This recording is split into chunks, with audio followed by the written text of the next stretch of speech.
Ethanol. Ethanol जो है, ethanol जो है, इसका फॉर्मूला क्या होगा? इसका होगा C2H5OH। ये सेकंड मेंबर है ऑफ अल्कोहल।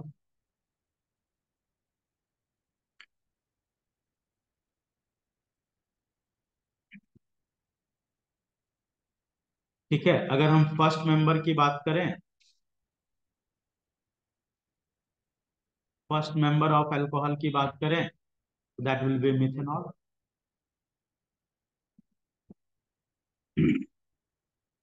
तो जब हम किसी भी ऑर्गेनिक कंपाउंड के बारे में पढ़ेंगे तो उसके बारे में चार चीजें पढ़ेंगे। सबसे पहली चीज जो हम लोग वहां पे पढ़ेंगे वो होगा उसका प्रिपरेशन का मेथड।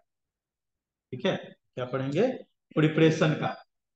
फिर सेकंड जो चीज हम वहां पे पढ़ेंगे वो होगा उसका फिजिकल प्रॉपर्टी। थर्ड में हम पढ़ेंगे उसकी केमिकल प्रॉपर्टी। और फोर्थ में हम पढ़ेंगे फिर उसका यूजेस। ठीक है, तो सबसे पहले हम लोग स्टार्ट करने वाले हैं इसके प्रिपरेशन के बाद। तो मेथड ऑफ प्रिपरेशन।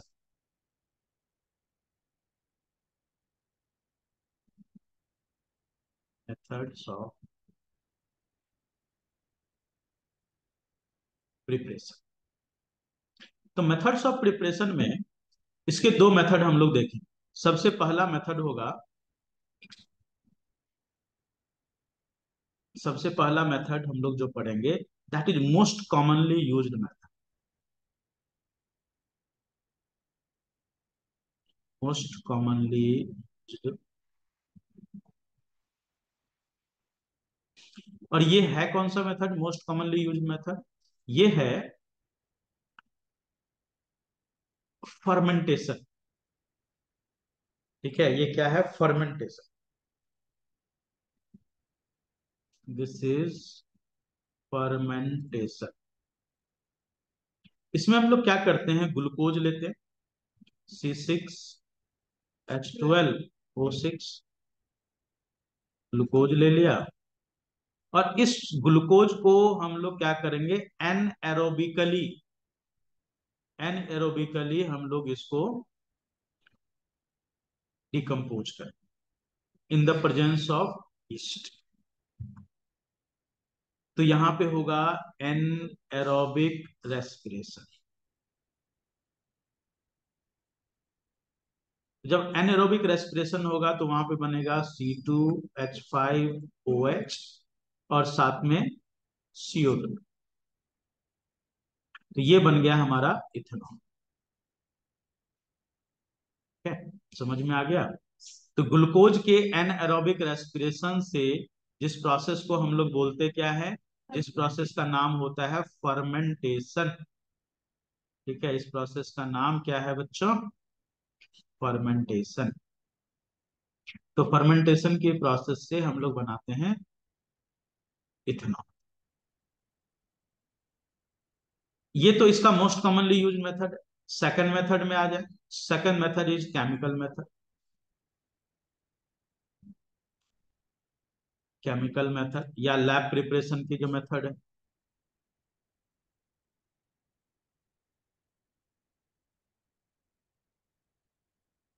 इसमें हम लोग क्या करते हैं, इथीन को, C डबल बॉन्ड C, ये हो गया इथीन।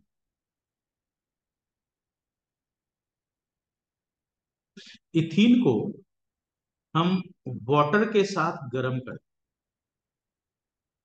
तो इथीन को जब आप वाटर के साथ गर्म करोगे in the presence of concentrated H2SO4।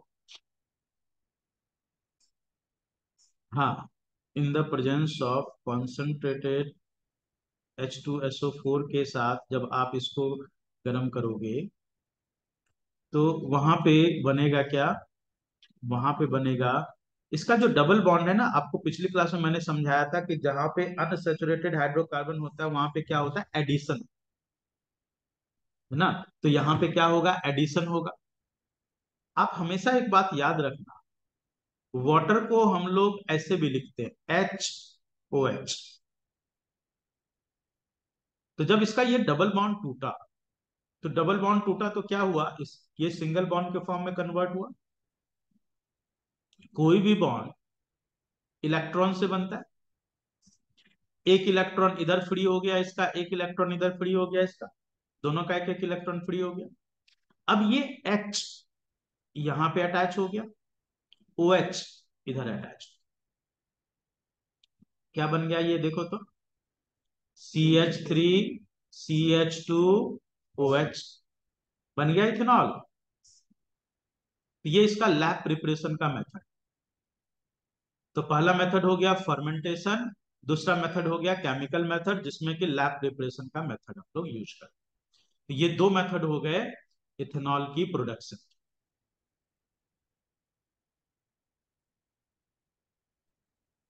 चलो ओके। तो अब हम लोग आ जाते हैं इसकी फिजिकल प्रॉपर्टी। फिजिकल प्रॉपर्टी में सबसे पहले जो फिजिकल प्रॉपर्टी है, देखो ये इथेनॉल जो है ये कैसा होता है, ये एक कलरलेस स्वीट स्मेलिंग, या प्लीजेंट स्मेल बोलो, स्वीट स्मेल से ज्यादा अच्छा प्लीजेंट स्मेल बोलो। प्लीजेंट स्मेल,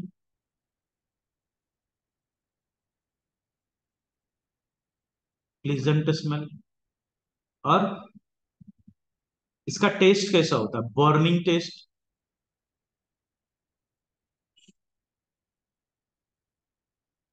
लिक्विड है। ये पानी में हाईली सॉल्युबल है in any proportion. It is highly soluble in water at any proportion।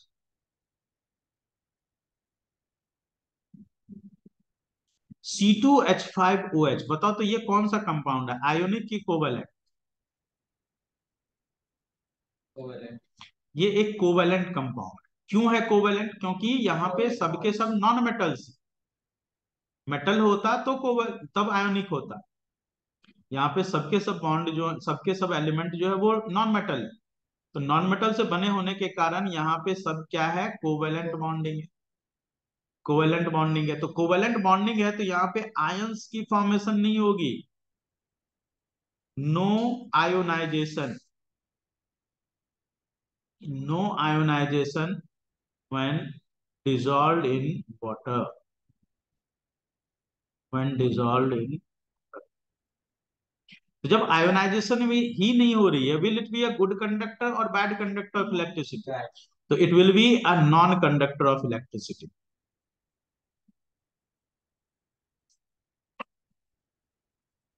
It will be a non-conductor of electricity even after even after dissolving in water।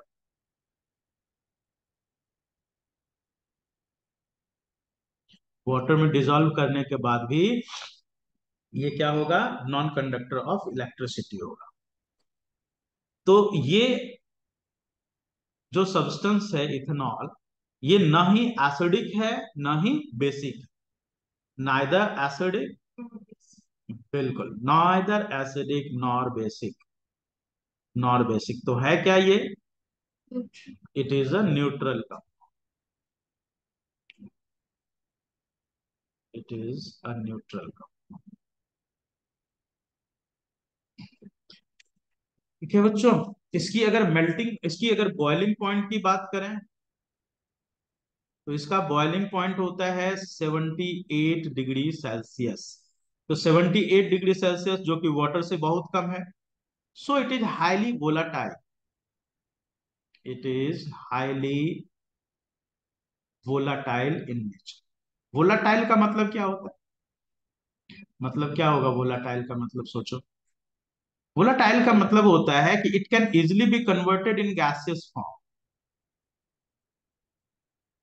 It can easily be converted in gaseous. ठीक है। Volatile का मतलब ये होता है। तो ये हो गया इसकी फिजिकल प्रॉपर्टीज। अब हम लोग आ जाएं इसकी chemical properties.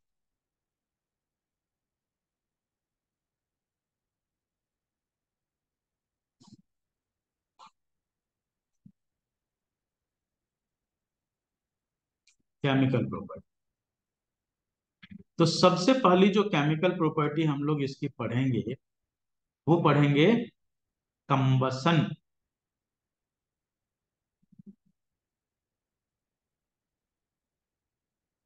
Combustion of ethanol.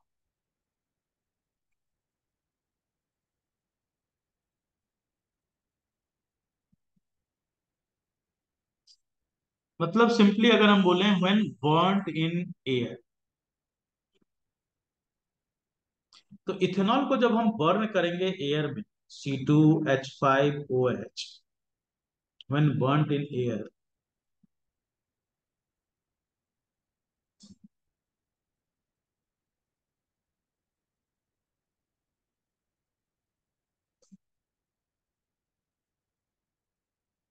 it will produce CO2, H2O, heat and light। तो ये जो सब्सटेंसेज यहाँ पे जो गैसेज बन रही है CO2 और H2O, ये जो है नॉन पॉइजनस।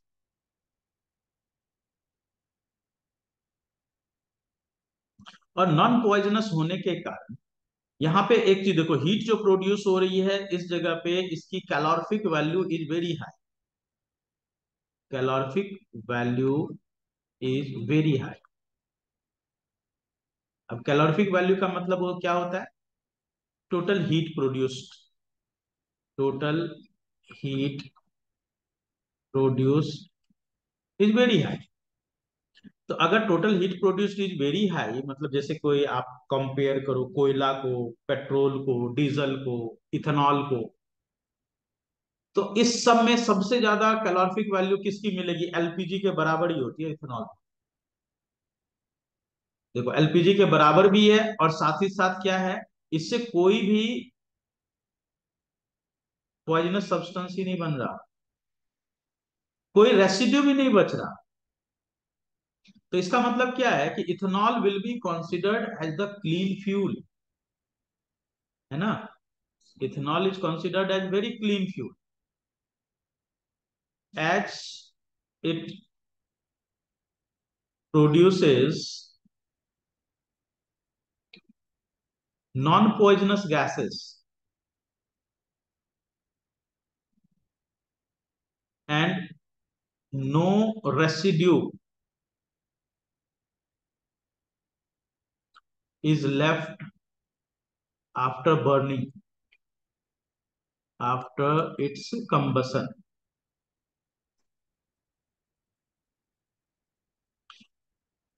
इसीलिए इथेनॉल जो है that is considered as clean fuel. Green fuel भी बोल सकते हो, आजकल यही नाम चला हुआ है, क्लीन और ग्रीन फ्यूल, एक ही बात। ठीक है। और आजकल जो है हम लोग पेट्रोल के साथ भी इसको मिलाते हैं, पेट्रोल प्लस इथेनॉल। इवन 80% तक भी मिलाते हैं, 80% पेट्रोल, 20% इथेनॉल। इस वाली मिक्सचर जो है इसको हम लोग बोलते हैं पावर पेट्रोल। इसको पावर पेट्रोल बोला। तो इससे एडवांटेज क्या होगा? इस मिक्सचर का एडवांटेज क्या? इस मिक्सचर का एडवांटेज ये है कि एक तो पॉल्यूशन कम हो गए, लेस पॉल्यूशन। क्योंकि पेट्रोल बर्न होता है तो सल्फर डाइऑक्साइड, नाइट्रोजन डाइऑक्साइड, तमाम सारे तरह की गैसेज निकलती। अब 20% भी कम हो रही है तो ये तो बहुत ह्यूज अमाउंट है ना। और साथ ही साथ क्या हो रहा है? Less cost. इथेनॉल की प्रोडक्शन तो बहुत आसान है, अभी देखा था फर्मेंटेशन से। लेकिन पेट्रोल के लिए तो हमको मंगाना पड़ता है ना बाहर की कंट्री से, तो लेस कॉस्टिंग भी आएगी। तो इसीलिए इस मिक्सचर को हम लोग बोलते हैं पावर पेट्रोल। ठीक है, मिलता है ना अलग, आप देखोगे पेट्रोल पंप पे जाओगे तो देखोगे अलग अलग ही पंप होता है, एक्स्ट्रा प्रीमियम, स्पीड, इस तरह से एक अलग ही पेट्रोल का पंप होता है। तो वही होता है पावर पेट्रोल। समझ में आ गया? That is why ethanol is considered as clean fuel. चलो सेकंड आ जाते हैं हम लोग, सेकंड रिएक्शन केमिकल रिएक्शन में, that is reaction with sodium, sodium metal. तो जब हम इसका रिएक्शन करेंगे, इसका रिएक्शन करेंगे इथेनॉल का C2H5OH का सोडियम मेटल, तो सोडियम मेटल के साथ रिएक्शन करने पे सोडियम तो हाइड्रोजन से ज्यादा रिएक्टिव है ना, रिएक्टिविटी सीरीज याद है ना? yes. सोडियम इससे ज्यादा रिएक्टिव है, तो सोडियम क्या करेगा, इसको डिस्प्लेस कर देगा और यहाँ पे बन जाएगा C2H5ONA+ H2 गैस। तो यहाँ पे इथेनॉल से बन गया, इस सब्सटेंस को बोलेंगे सोडियम इथॉक्साइड। ठीक है, अब ये जो हाइड्रोजन गैस यहाँ पे प्रोड्यूस हो रही है, इसका पता कैसे करेंगे कहीं पे अगर हाइड्रोजन गैस की प्रोडक्शन? बिल्कुल, तो यहाँ पे it will produce pops, it will produce pop sound when burning candle is taken near to it। अच्छा, ये हाइड्रोजन गैस क्यों प्रोड्यूस हुआ यहाँ बताओ तो, रीजन? क्योंकि ओके, ओ को सिर्फ एक ही हो, उसका एक एच हाइड्रोजन हट जाएगा तो उसके पास एक फ्री होगा। मतलब एक और चाहिए होगा, बाकी एक तो उसके साथ कोवेलेंट बॉन्ड में है, तो Na वो दे देगा एच की जगह, जो उसके बिल्कुल पास ज्यादा स्ट्रॉन्गर बॉन्ड होगा, वो आयनिक बॉन्ड की ज्यादा स्ट्रॉन्ग होती बिल्कुल सही। देखो यहाँ पे जो हाइड्रोजन गैस प्रोड्यूस हुआ, तो ये क्या कंफर्म कर रहा है कि वहां हाइड्रोजन गैस प्रोड्यूस हुआ, इसका मतलब इस ये जो सब्सटेंस है, ये सब्सटेंस क्या है, इथेनॉल, यही कंफर्म कर रहा है ना। तो इस रिएक्शन को हम लोग यूज करते हैं as confirmatory test, confirmatory test for ethanol, confirm करने के कि आपको टेस्ट ट्यूब में इथेनॉल ही है, ये अगर कंफर्म करना हो तो कैसे कंफर्म करो, कैसे कंफर्म करोगे? आप उस जगह पे क्या करो, सोडियम मेटल की टेस्ट कर लो। जैसे मान लो ये टेस्ट ट्यूब है, इस टेस्ट ट्यूब में सोडियम मेटल ही है, कैसे पता चला? तो सोडियम मेटल ही है कैसे पता चला? आप उसमें क्या लेकर के गए, है। इथेनॉल लेके, मतलब सोडियम मेटल बोल रहा हूं मैं, इथेनॉल ही है ये पता कर, और सोडियम मेटल इथेनॉल है ये पता कर। तो आपने क्या किया उसमें, ये ये लिक्विड हो गया, ये लिक्विड हो गया, इस लिक्विड में इथेनॉल है, इसमें आपने डाल दिया सोडियम मेटल का टुकड़ा, छोटा सा टुकड़ा डाल दिया सोडियम मेटल का। तो सोडियम मेटल का छोटा सा टुकड़ा डाल दो, तो यहाँ पे दोनों के बीच में रिएक्शन होगा, यहाँ पे जो गैस की बबल्स निकलेगी, उस गैस की बबल्स को, ये गैस की बबल्स निकली, अब आप इसके पास एक बर्निंग मैच स्टिक लेके जाओ। तो जैसे ही आप एक बर्निंग मैच स्टिक लेके जाओगे,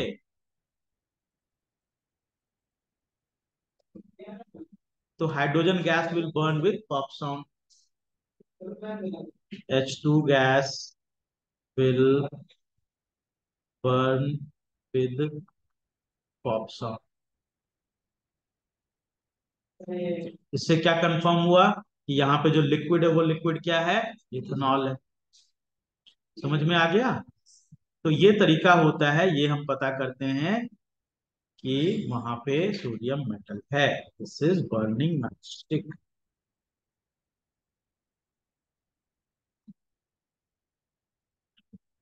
तो इसको हम लोग बोलते हैं कंफर्मेटरी टेस्ट। चलो अब हम लोग तीसरा रिएक्शन में आ जाते हैं, third reaction. Reaction number 3, oxidation of ethanol.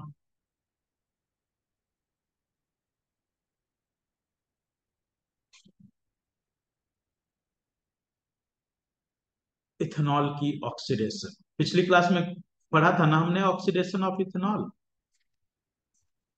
तो इसके लिए हम लोग क्या यूज करते हैं? We use oxidising agent. कौन से दो ऑक्सीडाइजिंग एजेंट के बारे में पढ़ा था पिछली क्लास में, बताओ? KMnO4 और एल्कलाइन के एमएनओ4 नहीं लिखाया था मैंने? एल्कलाइन के एमएनओ4 या फिर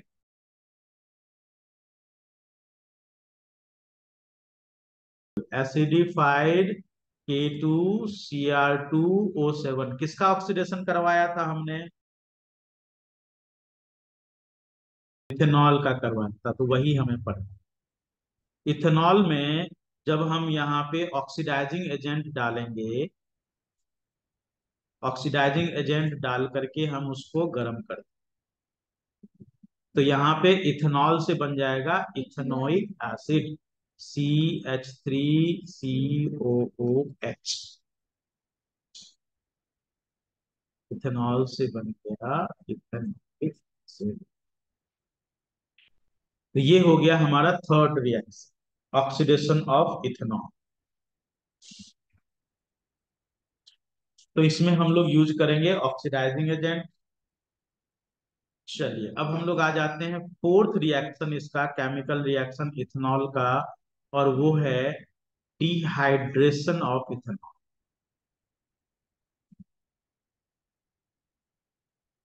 डिहाइड्रेशन वर्ड का मतलब क्या होता है बच्चों? सबसे पानी।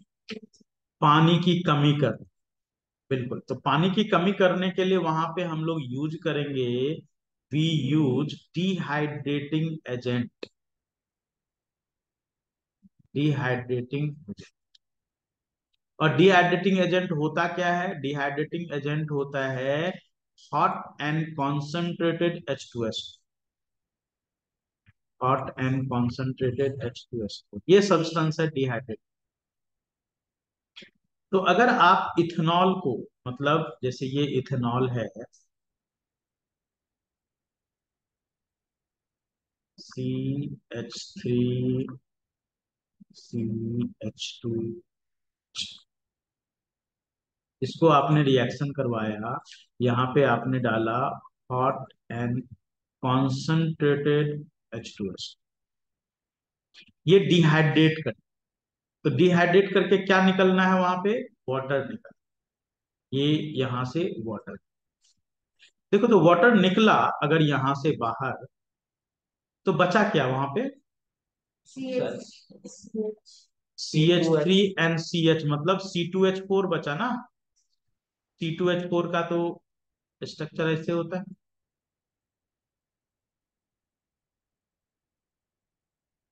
ये होता है। इसका मतलब यहाँ पे क्या बन गया? इथीन।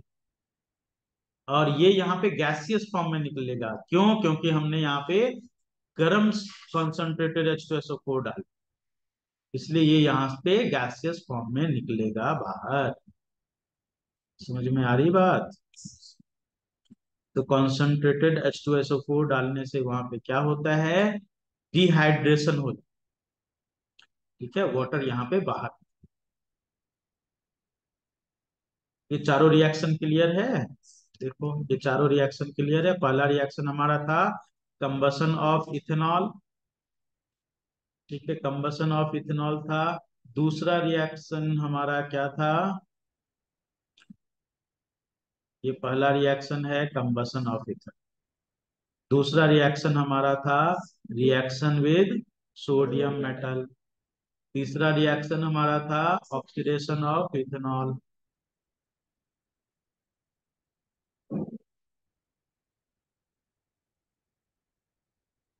चौथा रिएक्शन है हमारा डिहाइड्रेशन ऑफ इथेनॉल। ये चार रिएक्शन हो गए। चलो अब एक क्वेश्चन लिखो, क्वेश्चन लिखो, अब आप लोग को इसको सॉल्व करना है इस question. Right the processes involve,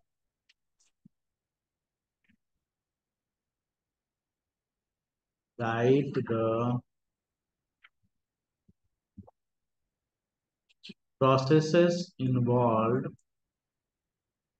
to convert ethanol into ethane.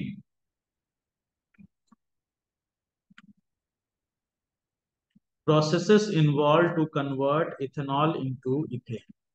करो, कन्वर्ट करो। पहला स्टेप तो ये जो अभी आपने किया वही होगा, डिहाइड्रेशन। डिहाइड्रेशन से इथीन बना,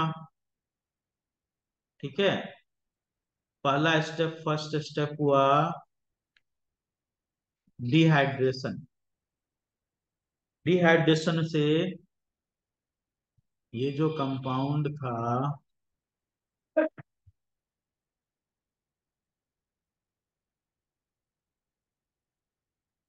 इसका हमने करवा दिया dehydration, hot and concentrated H2SO4। तो पहले स्टेप में ये बना।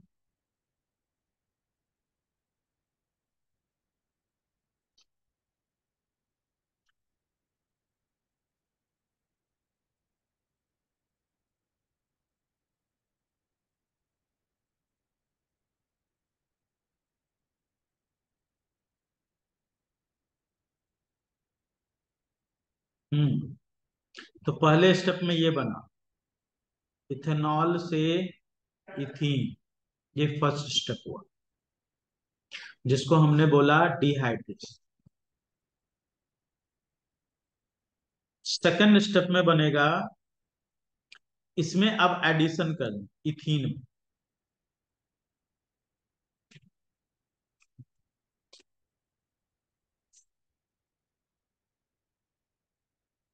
हाइड्रोजन के साथ गर्म करना है इन द प्रेजेंस ऑफ निकल। हाँ, तो ये बन जाएगा। अब यहाँ पे ऐड हो गया हाइड्रोजन और ये बन गया इथेन।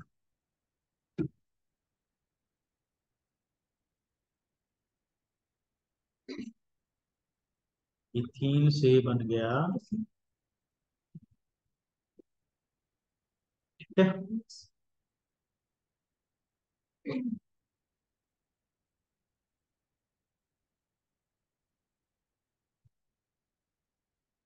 इस प्रोसेस को बोलेंगे एडिशन, या फिर सिंपली बोले हाइड्रोजनेशन। एडिशन ऑफ हाइड्रोजन बोले तो, एडिशन ऑफ हाइड्रोजन। तो ये दो रिएक्शन होते हैं। Right the processes involve to convert ethanol.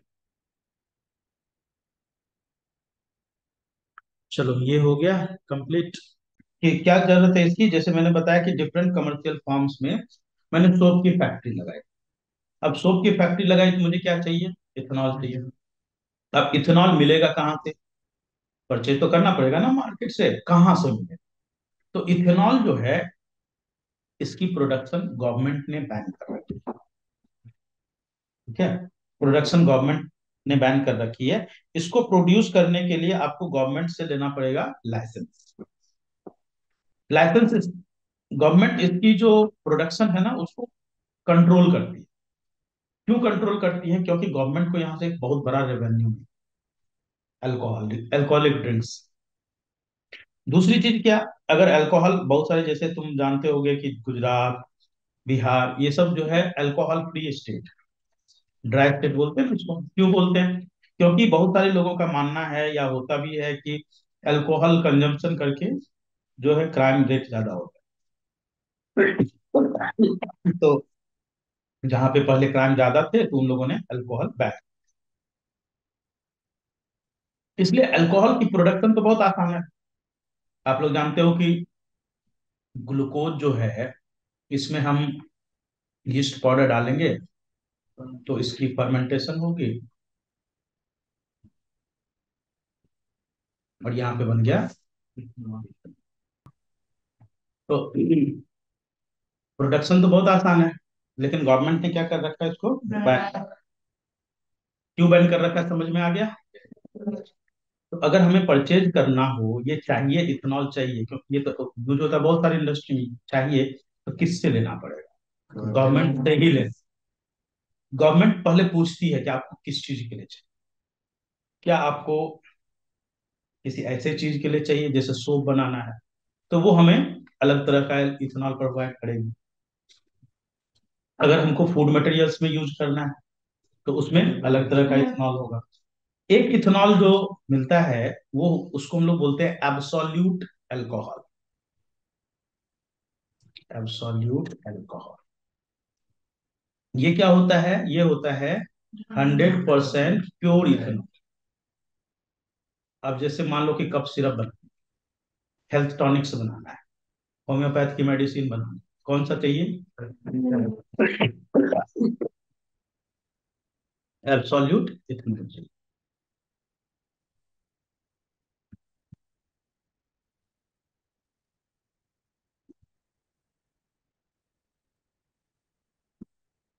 चलो, दूसरा जो इथेनॉल होता है, इसको हम लोग बोलते हैं रेक्टिफाइड स्पिरिट। ये क्या होता है rectified spirit? This is 95% ethanol plus 5% of water. ठीक है। तीसरा इथेनॉल होता है, इसको हम लोग बोलते हैं डीनेचर्ड अल्कोहल। ये क्या होता है? ये होता है ethanol mixed with some poisonous substance.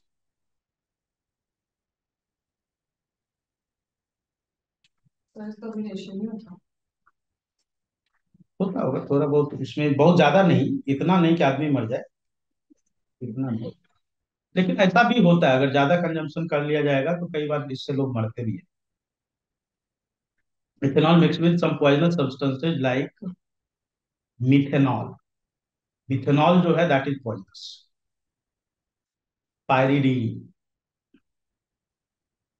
और ये बताने के लिए कि ये पॉइजनस है, इसमें क्या करते हैं, मिला देते हैं कॉपर सल्फेट, जिससे इसका कलर क्या हो जाता है। क्यों मिलाया जाएगा? सो दैट, देखो अब ये डीनेचर्ड अल्कोहल जब गवर्नमेंट प्रोवाइड करे, मान लो सोप बना, तो सोप भी बनाना है। ऐसा नहीं कि उसको मार्केट में सप्लाई कर दिया पीने के लिए। तो वैसे कंडीशन में क्या होगा? आदमी इथेनॉल के साथ क्या कंज्यूम कर रहा है? Methanol, pyridine. कई बार लोग इससे मरते भी हैं। ठीक है, अगर ऐसी गड़बड़ी होती है तो कई लोग मरते हैं। पेपर में अक्सर ये न्यूज आता रहता है, जहरीली शराब पीने से 10 लोग मरे, ऐसा पेपर में न्यूज आता है। तो वो जहरीली शराब क्या है? That is this denatured alcohol. और ये अब जैसे देखो ना, ये जो है सैनिटाइजर, किस कलर का होता है? ब्लू कलर क्यों होता है? क्या है सैनिटाइजर? हाथ में यूज यूज करना है ना, पीना थोड़ी ना है। सैनिटाइजर में कितना परसेंट इथेनॉल होता है? 70%। पढ़ के देखना उसके ऊपर बॉटल पे, 70% इथेनॉल होता है। और कोई अल्कोहलिक ड्रिंक में कितना होता है? 40%, 35%। अब तो उससे ज्यादा सैनिटाइजर में, है ना? लेकिन उसमें क्या मिला हुआ है? मिथेनॉल पायरिडिन मिला हुआ है, तो उसको जो है कंज्यूम नहीं करना है, टू अवॉइड इट्स कंजम्पशन। अच्छा, ब्लू कलर इसके कारण कर पाएंगे ब्लू कलर, ये डिफ्रेंशिएट कर पाने के लिए कि वो जो है डिनेचर्ड।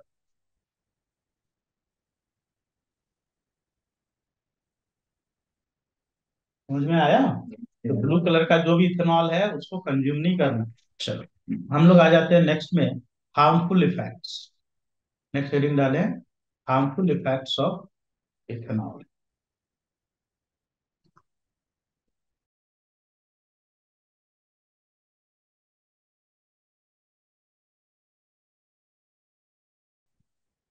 सुनो, harmful effect of ethanol and methanol, दोनों के बारे में। तो सबसे पहले हम लोग आ जाते हैं इथेनॉल।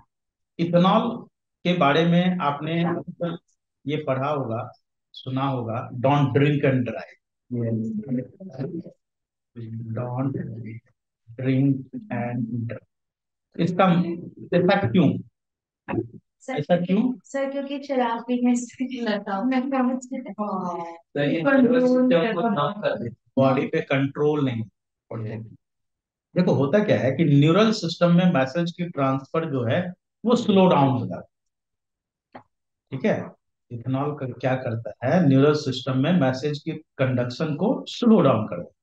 तो जब स्लो डाउन कर देगा और मान लो किसी पर्सन ने ड्रिंक कर रखा है और ड्राइव कर, तो वैसी कंडीशन में क्या होगा कि सामने से मान कुछ है भी अगर, तो उसके लिए उसको जो रेस्पॉन्ड करना चाहिए वो प्रॉपर रेस्पॉन्ड नहीं कर पाएगा। तो जब प्रॉपर रेस्पॉन्ड नहीं कर पाएगा तो क्या होगा, एक्सीडेंट होंगे। इसलिए बोला जाता है कि don't drink and drive, it slows down.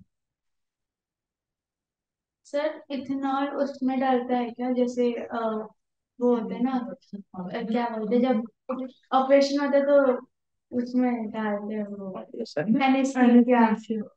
Anaesthesia में इथेनॉल नहीं डालते, लेकिन इथेनॉल भी एक एनेस्थेटिक एजेंट की तरह एक्ट करता है। It slows down the transfer of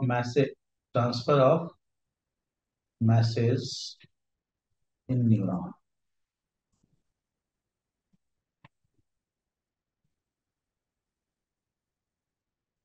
and its high consumption damages liver, liver को डैमेज कर देता है, ये लीवर फाइब्रोसिस हो जाता है वहां पे। सर लिवर क्या होगा था? डैमेज, लीवर डैमेज हो जाता है, लीवर फाइबर की तरह हो जाता है, फाइब्रोसिस बोलते हैं। अब मिथेनॉल, देखो इथेनॉल में अभी मिलाया गया था ना, मिथेनॉल यहाँ पे बोला था ना, जैसे आप देखो मिथेनॉल मिलाया गया, पॉइजनस इफेक्ट करता है। एक्चुअली करता क्या है, it damages optic nerve, it damages optic nerve, और ऑप्टिक नर्व को जब डैमेज करेगा person will may become blind.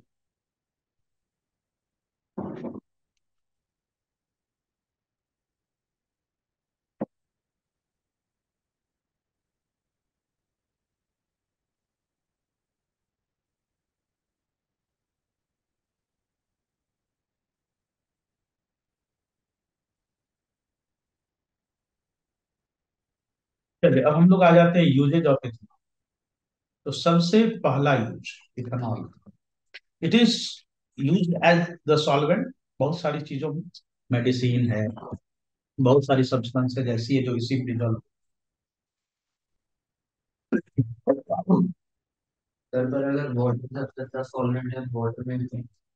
बहुत सारी चीजें ऐसी है जो पानी में डिजोल्व नहीं होती है लेकिन इथेनॉल में डिजोल्व होती है, जैसे कप सिरप के इंग्रेडिएंट्स। देखो नहीं, कप सिरप, मुझे जो कप है वो दैट इज एलर्जी कप। ये जो पॉल्यूशन जब बढ़ता है ना, हर साल मुझे ये प्रॉब्लम होती है, that is not the bacterial infection और वायरल इन्फेक्शन। मेरा जो है ना बैक्टीरियल वायरल इन्फेक्शन नहीं है, ये एलर्जिक कफ है। तो एलर्जिक कफ जो होता है ना that is non communicable, bacterial जो होगा या वायरल जो होगा that is communicable, but allergic cough is allergy, this is due to the pollution. Pollution अभी ठीक हो, वैसे बीच में कुछ दिन पहले ठीक हो गया था, मेरा कफ भी ठीक हो गया, अब फिर से बढ़ गया। तो ये चलता रहेगा जब तक पॉल्यूशन दिल्ली का ना ऐसे वर्क होता बढ़ता घटता बढ़ता है। चलो, it is used as solvent in many medicine, in many medicine, cough syrup, health tonics,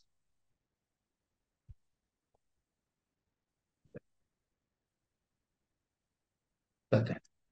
to produce to produce perfume, dye, dye dye dye paint,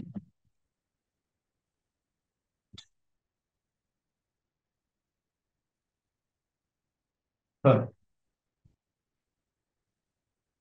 produce varnish, varnish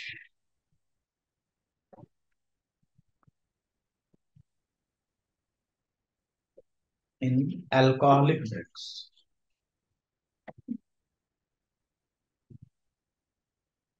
इस समय इसके यूज किए जाते हैं। चलिए ओके। अब हम लोग आ जाते हैं नेक्स्ट टॉपिक में हमारे, and that is ethanoic acid. Ethanoic acid,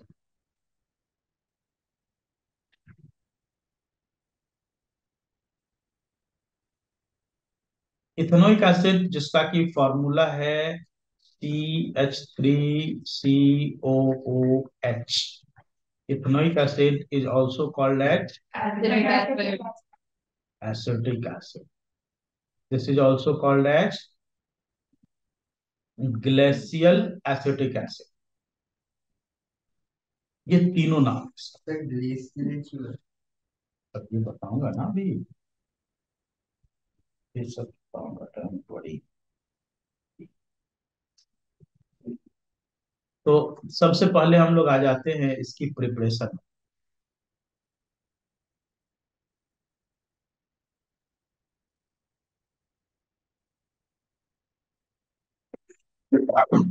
देखो प्रिपेयर करते कैसे।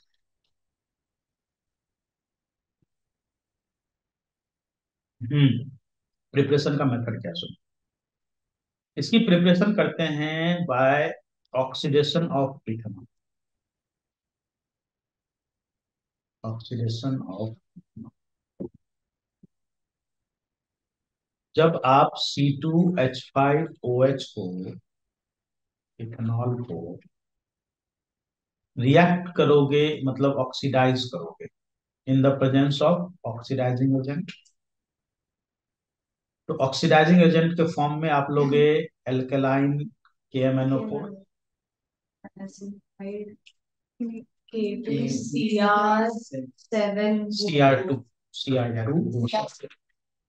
या फिर एसिडिफाइड K2Cr2 के साथ, दोनों में किसी के साथ, तो ये बन जाएगा इथेनोइक एसिड CH3COOH।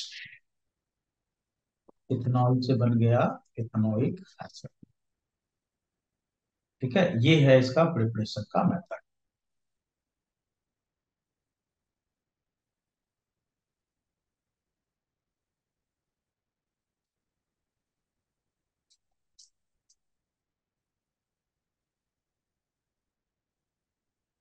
तो अब हम लोग आ जाते हैं इसकी physical property.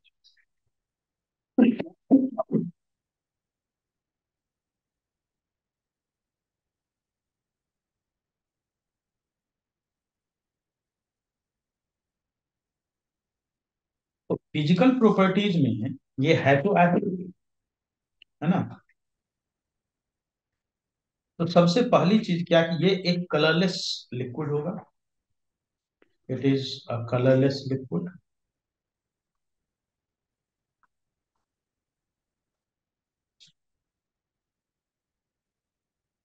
Second point, it is, हाँ बोलो बोलो, it is soluble in water at any proportion।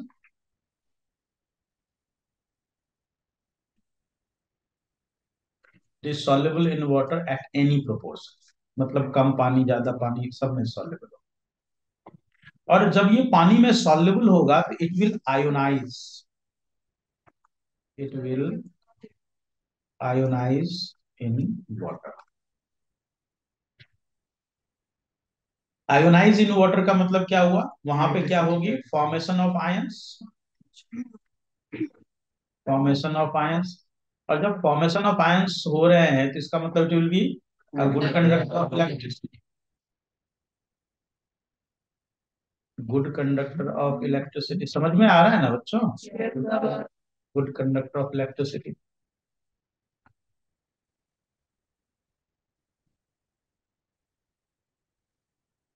It will convert, कौन से लिटमस को किस में कन्वर्ट करेगा, blue litmus into red.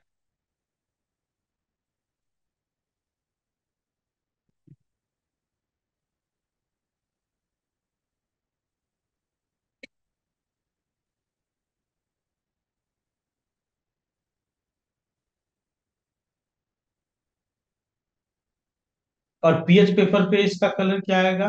Colour on pH paper green, green yellow, colour on pH paper इसका आएगा ऑरेंज येलो। ऑरेंज येलो मतलब orange yellow का मतलब क्या हुआ? पीएच कितनी होगी इसका? PH will be 3 4।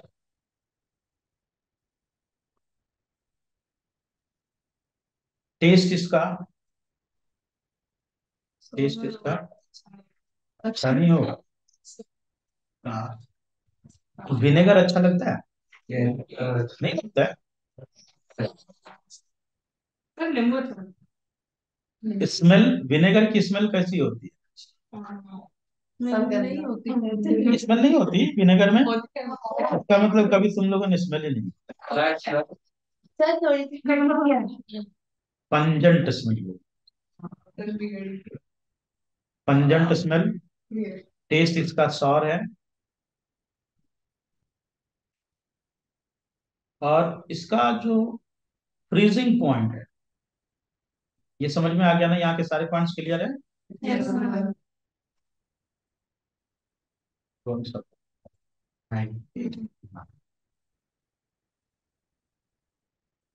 इसका जो फ्रीजिंग पॉइंट होता है ये होता है 17 डिग्री सेल्सियस। ठीक है, 17 डिग्री।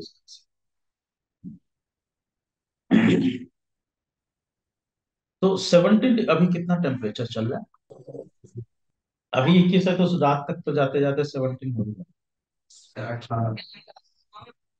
रात में इथेनॉल का सिर्फ फ्रीज कर जाए, है ना?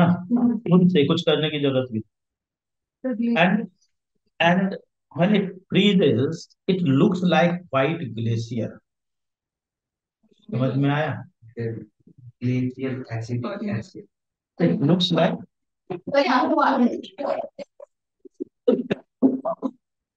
it looks like white glacier, so it is also called as glacier. So it often freezes in winter and looks like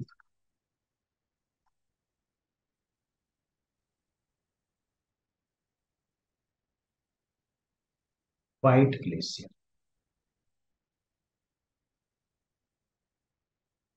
Hence it is also called as hence it is also called as bridge.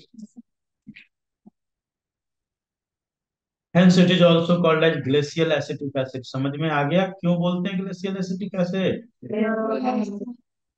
Very important question. ठीक है, क्यों बोलते हैं glacial acidic? क्यों क्यों बोलते हैं? नहीं नहीं सर यहाँ पे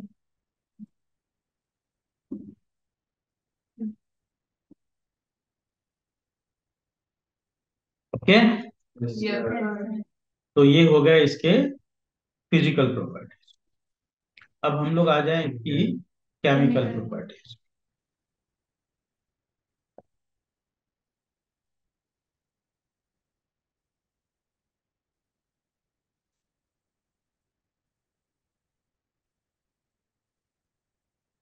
केमिकल प्रॉपर्टीज में देखो, हम इसमें से मैक्सिमम केमिकल प्रॉपर्टीज ऑलरेडी पढ़ चुके हैं।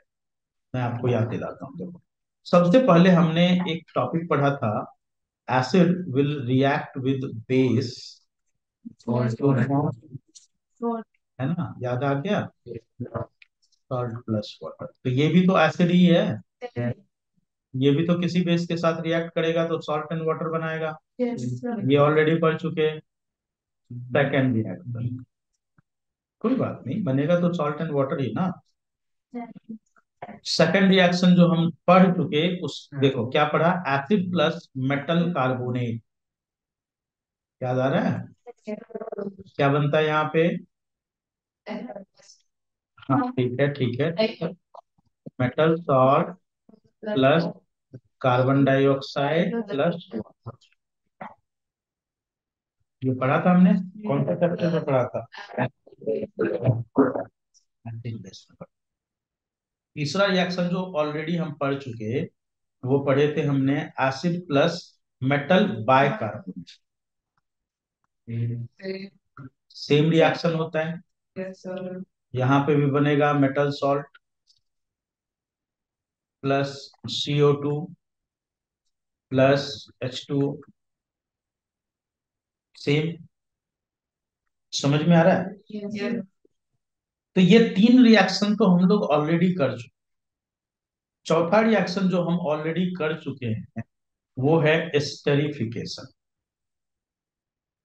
वहां पे क्या था, अल्कोहल प्लस कार्बोक्सिलिक एसिड, यहाँ पे वही सेम वही हो जाएगा, कार्बोक्सिलिक एसिड प्लस अल्कोहल, है ना। ये चारों रिएक्शन हम ऑलरेडी कर चुके हैं। तो केमिकल प्रॉपर्टीज में चार रिएक्शन ऑलरेडी कवर्ड है। ठीक है, चलो सबको एक एक एग्जांपल से हम लोग निपटा लेते हैं, है ना। सबसे पहला reaction acid plus base, CH3COONA plus H2O। CH3COONA plus H2O। H2। इसका नाम हो जाएगा sodium ethanoate. Very good, thank you sir. Sodium ethanoate plus water. ठीक है, ये हो गया। इस रिएक्शन का नाम क्या होगा? Neutralisation.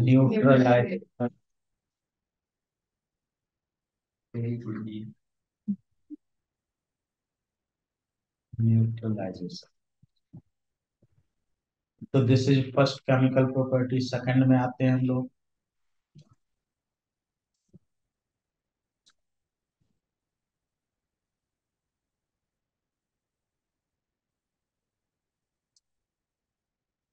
Okay second, acid plus metal carbonate. Acid यहाँ पे हमने ले लिया CH3COOH plus metal carbonate Na2CO3। तो यहाँ पे रिएक्ट करेगा CH3COONA plus CO2 plus H2O।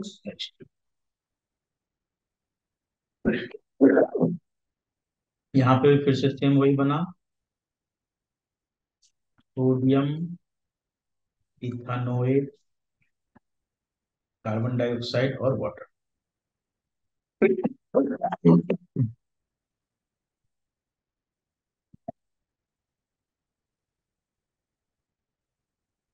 चलिए नेक्स्ट में आते हैं, acid plus metal bicarbonate, CH3COOH plus NaHCO3। Same यही रिएक्शन होगा, CH3COONA plus CO2 plus H2O। H2। CO2 plus H2O।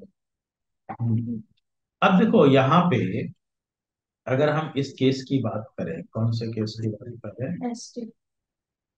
इस केस में कहीं पे अगर CO2 प्रोड्यूस हो रहा है तो उसको पता करने का क्या तरीका होगा? हाँ, क्या करते हैं, मिल्क सॉल्यूशन। इसको क्या बोलते हैं, लाइम वाटर टेस्ट। COH।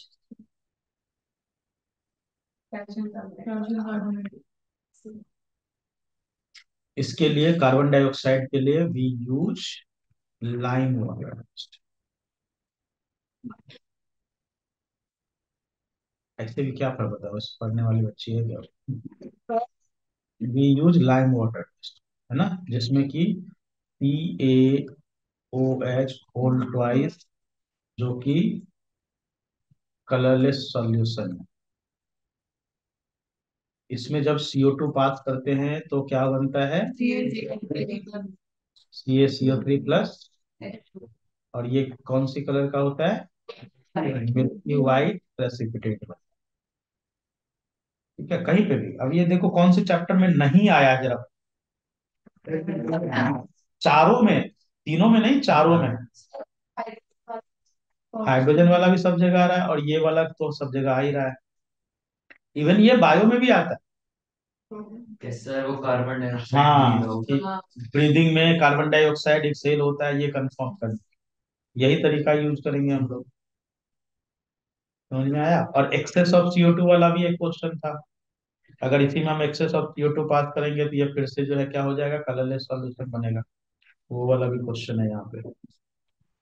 ठीक है, तो इसको हम लोग लाइन वाटर टेस्ट बोलते हैं। समझ में आ गया। अब हम लोग आ जाते हैं fourth reaction, and that is esterification. तो किया था ना पिछली क्लास, एस्टेरिफिकेशन, जिसमें हमने क्या किया था, इथेनॉल प्लस इथेनॉइक एसिड किया था। यहाँ पे क्या करेंगे, इथेनॉइक एसिड प्लस इथेनॉल, एक ही बात है। In the presence of, in the presence of, बताओ, हॉट एंड कंसंट्रेटेड H2SO।